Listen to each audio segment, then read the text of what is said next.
धाराशिव जिल्ह्यातील कळंब तालुक्यातील येरमळा प्रसिद्ध आहे येडेश्वरी देवी देवस्थानासाठी। येरमळा गावापासून 3 मैल अंतरावर बालाघाटाच्या छोट्याशा डोंगरावरती पांडवकालीन मंदिरात देवीचा शेंदूर चर्चित तांदळा विराजमान आहे। पौराणिक कथेनुसार वनवासात सीतेचा शोध घेणाऱ्या रामचंद्रांची परीक्षा पाहण्यासाठी आदिमाया सीतेच्या रूपात प्रभू रामचंद्रांपुढे आली।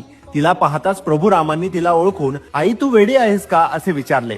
तेव्हापासून देवी येडेश्वरी किंवा येडाई या नावाने ओळखली जाऊ लागली। भक्तांच्या कल्याणासाठी माता येथेच वास्तव्यास राहिली। चैत्र महिन्यात देवीचा मोठा उत्सव भरतो। महाराष्ट्र, कर्नाटक, तेलंगणा, आंध्र प्रदेशातील लाखो भाविकांची ही कुलस्वामिनी आहे। चैत्र महिन्यात पालखी उत्सव संपन्न होतो। यावेळी एरवी न दिसणारे चुन्याचे खडे पालखीच्या आगमनावेळेस शेतात दिसतात व आंब्याच्या झाडाला कवड्या लागतात असे सांगितले जाते। देवी यात्रा काळात 5 दिवस अमराईत विसावते व भक्तांचा पाहुणचार घेते। 5व्या दिवशी घुगऱ्या वाटून देवी पुन्हा मंदिरात जाते। येथे नवस फेडण्यासाठी अनोखी प्रथा पाहायला मिळते। नवस पूर्ण झालेले भाविक देवीच्या डोंगराला सुती दोरा बांधून प्रदक्षिणा मारतात। येडेश्वरी माता ही अखंड महाराष्ट्राची कुलस्वामिनी असलेल्या तुळजाभवानी मातेची धाकटी बहीण असल्याचं लोक सांगतात।